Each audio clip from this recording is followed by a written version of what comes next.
In this video, I'm going to be talking about how the foot and the lower limb can impact the pelvic floor and how we can create a more resilient and supportive lower limb, as well as integrate the foot and pelvic floor in our regular exercises. The foot needs to be able to pronate and supinate effectively. As we go through the gait cycle, our foot and heel strike goes into a more supinated shape where the arch is lifted and the heel goes into an inversion position. As we move through the gait cycle, we go into a more pronated and internally rotated position. As the arch of the foot drops down, the calcaneus tips forward and the transverse arch spreads nice and wide. And then when we get to toe strike, we have to re-supinate, the arch lifts, the heel goes into inversion, and we propel ourselves forward in space. So when we're going into heel strike and we're in that more supinated shape, up the chain, we should see more external rotation overall. If we get that external rotation overall, this allows the pelvic floor to descend down, creating space for pressure to push down and forward into the pelvis. As we go into that mid-stance position and we get more pronation and internal rotation up the chain, we need a pelvis that can respond as well. If we can get more internal rotation, the pelvic floor can lift anteriorly and help us combat the ground reaction forces and push pressure back up. At toe off, we're going back into a supinated shape, and then we're lifting off that foot and pushing ourselves forward. The pelvis then goes into a more anteriorly oriented and ER position to help us propel the pressure forward.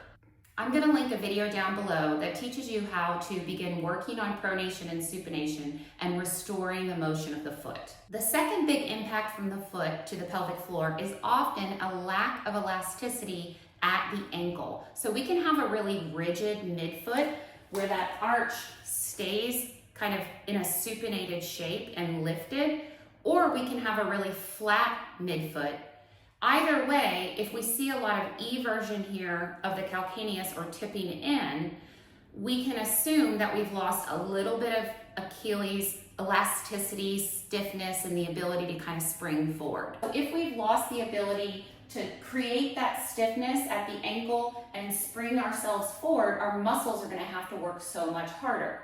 What you're usually going to see is a knee that kind of collapses and you end up with a lot more flexion and extension from the knee, or a hip that can't control the motion and ends up swaying to the side.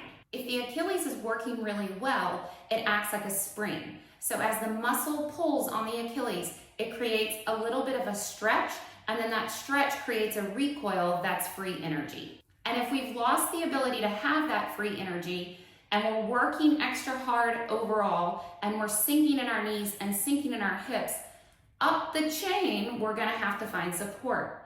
And usually what I see is someone that has lots of tension in their pelvic floor. And that really impacts how the pelvic floor can contract and relax and allow us to reciprocally move through gait. If you have pelvic floor symptoms, it can be really hard to get started on jumping. So I'm gonna show you my 3 favorite variations for building some elasticity in the lower limb without having to worry about pelvic floor symptoms. In this first exercise, we're gonna start in a long lever bridge position. So I don't wanna be at 90 degrees. I wanna have my legs slightly extended.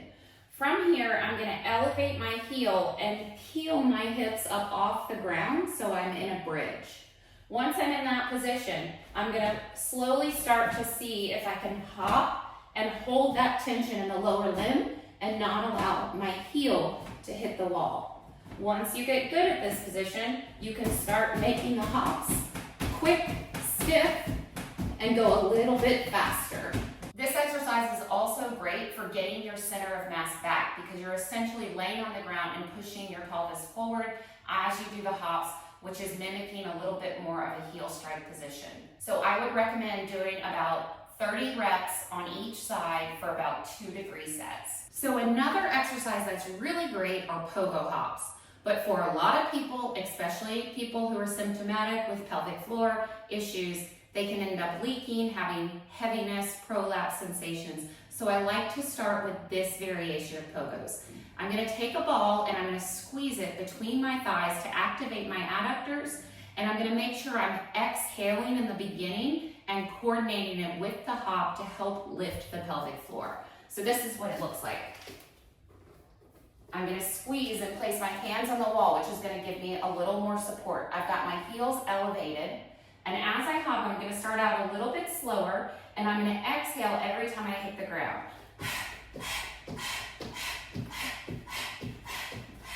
If you feel safe with that motion, you can relax on the exhale, breathe naturally, give the ball a squeeze, and you can start to make it a little bit stiffer as you react and hop up and down off the ground. The third hopping exercise that I find pretty easy for most people to get into without experiencing symptoms is just a lateral hop side to side from one foot to the other. So I can start on one foot, I'm gonna load into that, feel that stiffness at the ankle, and I'm doing quick hops side to side. And if you feel really comfortable with this activity, you can go into some single leg pogos and even take those side to side. So let's talk about bunions. What we're seeing is usually a first metatarsal that is rotating out and moving away from the second met head. In that position, the big toe starts to come in as we roll off that first met head. But this isn't just a foot issue, this is a whole body position issue. So if I shove my pelvis forward and shift my center of mass forward, even if I've got my sternum back, you can feel the sensation of being more into the front of your foot. And you'll notice how my tibia is actually moving forward. In this position, we lose the ability of the talus to glide back, and we're already in a dorsiflex position, which means we're gonna run out of dorsiflexion pretty quickly. So when we go from heel strike and we move through the gait cycle, we have that rebounding effect to push us forward. But if we've lost that ability, we're gonna find ourselves rolling off the first met head and allowing that toe to go in, and that's gonna cause us to lose control of the glutes pushing us forward. So addressing this is not just about addressing the foot, it's about addressing everything up the chain. So I'm gonna have you watch this video, I'll post the link below, on sway back posture, so you can learn how to improve your center of mass, get yourself back without shoving the pelvis forward. Finally, one of my favorite ways to support the pelvic floor is by supporting the foot. So you can use something like a small sock or some of these bands rolled up, and we're gonna start by supporting the transverse arch. So I'm gonna take one band and put it under the first met head, and the other band and put it under the fourth and fifth met heads. This is gonna widen my transverse arch and help me get more connected to the ground, and also allow me to just focus on the movement at my heel. I'm gonna be asking you to pay attention to 2 points on your foot. One is gonna be the outside back of your heel, and one is gonna be the inside front of your heel. So I want you to set that transverse arch up for me again. I'm gonna place one band under the first met head and one under the fourth and fifth met head, so my foot is nice and connected. I'm gonna lay down on my back in this position.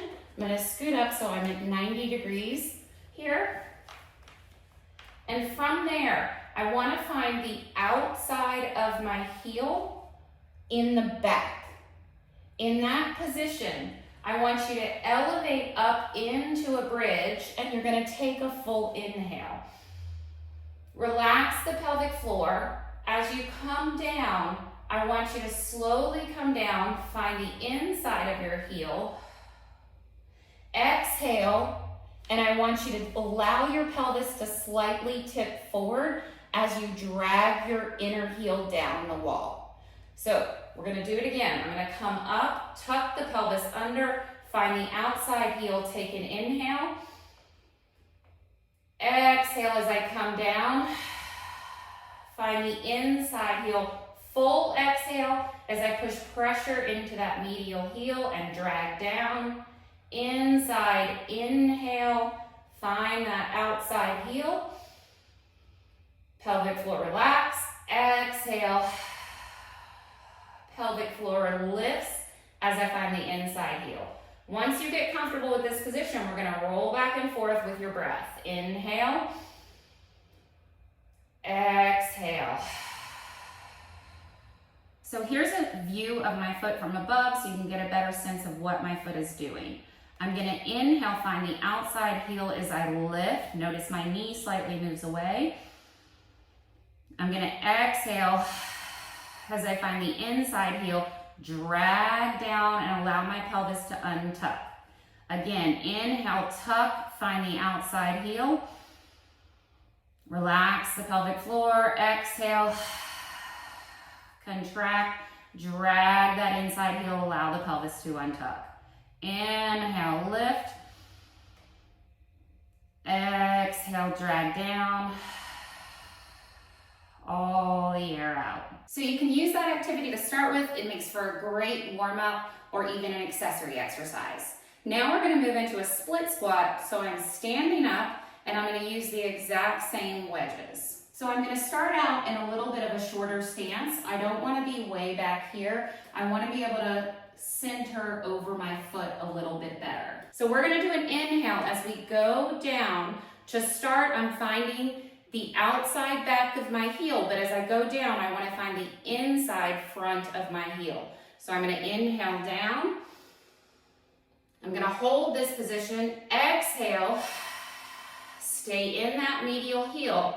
I'm going to inhale and hold. And then exhale, press up. Find the outside heel. Here we go again. Inhale down. Hold that position, one full breath cycle. Exhale. Inhale, hold. Exhale. Come back up. So here you can see me from the side and I want to explain what's happening at the pelvic floor. So as I reach and push back, find the outside heel. I'm going to inhale to go down, pushing pressure down into the pelvis as I descend. Find that inside heel. My pelvic floor is lengthened. I'm going to exhale. Pelvic floor comes up. I'm going to inhale, it's going back down. And then exhale, lift with the pelvic floor to come back up. These are pretty intense to hold. I would recommend starting off with about 3 or 4 reps on each side. So I hope this video helped you feel very stable and supported from the bottom up. If you're interested in learning more, check below to find out how you can learn or work with me.